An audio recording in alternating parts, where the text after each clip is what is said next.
ដុំរុយឆ្នោតខ្មែរ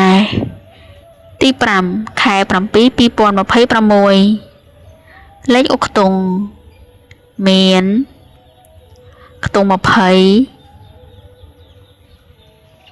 ខ្ទង់កៅនិងខ្ទង់7លេខរងមាន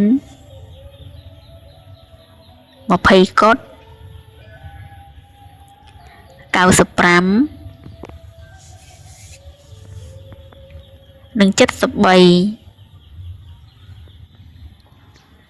3លេខមាន